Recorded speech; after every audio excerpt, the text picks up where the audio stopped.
Previously, on keeping up with the Kenya Kwanza government. Because right now, we are not saying that person has messed Butere. We are saying Ruto has stopped the play. Is President William Ruto really to blame for the Butere girls' incident? We were harassed by the police. You see, in the wake of the shocking police harassment at Butere Girls High School, fingers across the nation were quick to point at one man, President William Ruto. We uko tu juu ya magari, una campaign, ukitusi vijana ukisema ni vichwa mbaya. Ukisema ati yo hatukuogopeshi. Kanti the next thing, unarushia watoto wa high school tear gas. Juu ya play. A play. Si umesema utuogope, mbona unarushia watoto wenyewe tear gas?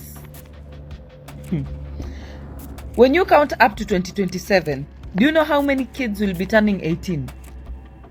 And I'm really urging each one and every of you, if you are turning 18 this year or up to 2027, please take that ID, take that voter's card, usikae nyumbani kwa sababu we have work to do. And that work has to be finished with the whole lineage. Like, please. We can't be going through this. Our kids can't die because of this person. The disturbing scenes involving the use of tear gas and the aggressive dispersal of students preparing for a school play ignited a firestorm of criticism. For many Kenyans, this was not about law enforcement or education officials. It was about the head of state himself. Our critics labeled President Ruto petty and insecure, accusing him of weaponizing state machinery to suppress school children over a stage play that reportedly didn't even mention him by name. How can you fight the children? How can you fight the children of this country? Watoto wa shule unapigana nao kwa nini? Yaani unatumia polisi kupigana na watoto. You tear gas young children who only wanted to perform echoes of war to expose your government. How government is corrupt. How young people were killed and abducted last year. How can you? Why can't you go and fight Gachagua, for God's sake? Comparisons with his predecessor Uhuru Kenyatta were inevitable. And many recalled how Kenyatta often laughed off public satire, even when it targeted him. Pantosha, utashuka ambassador. I alighted at the ambassador. Ruto, on the other side, is now facing accusations of intolerance and hypersensitivity. How can you misuse the police officers to go and fight children? Lobbing tear gas on the young people, young children, harmless children. Let me tell you, you will not fight with young people of this country. These people are so smart. And that is the problem we are going to face come 2027. But is the president really the architect of this unfortunate saga? Emerging reports suggest otherwise. Gloria Oroba, a close ally of the president, has come out strongly to defend him, claiming that President Ruto neither sanctioned the police operation nor was he necessarily aware of it. According to Gloria, the harassment was ordered by unnamed individuals within the president's inner circle, powerful, untouchable actors who she wants are steadily damaging Ruto's reputation. And I still think, and I want to, I've told my party leader, people say text. I've told him, ati simpigie simu, nimemwambia, but I also want to tell him through this medium. Please, there are some people who are messing for you, because right now we are not saying that person has messed Butere. We are saying Ruto has stopped the play. Just get rid of these people. Me, that is my message. And also, if you think that what I'm saying is hogwash, I've told you this whole thing is local politics. Yeah? There are 90 MCAs in Kakamega. 90. 60 elected, 30 nominated. Ni kama wamepoteza sauti. Hawako. I've told you, Halwale speaks on everything under the sun. Except this one. He's so quiet. So you go and investigate.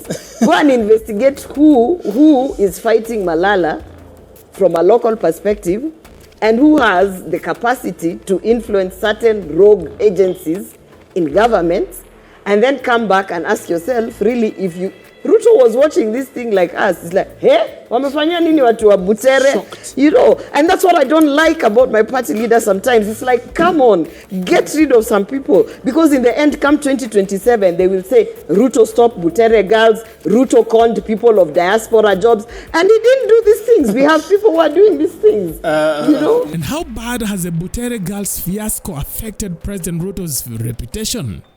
You see, the political fallout is already being felt, particularly in Western and Nyanza, Kenya, where Butere girls comes from. Now, over the weekend, Sirisia MP John Waluke and Trans Nzoia woman representative Lillian Sioi were heckled by angry residents as they attempted to defend the police response and rally support for the president.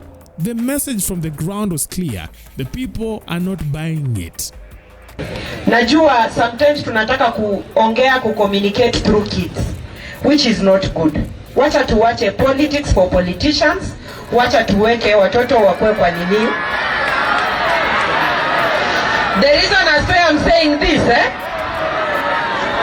Haya, okay, sawa sawa. So tuwache wafanye politics. Haya, sawa sawa.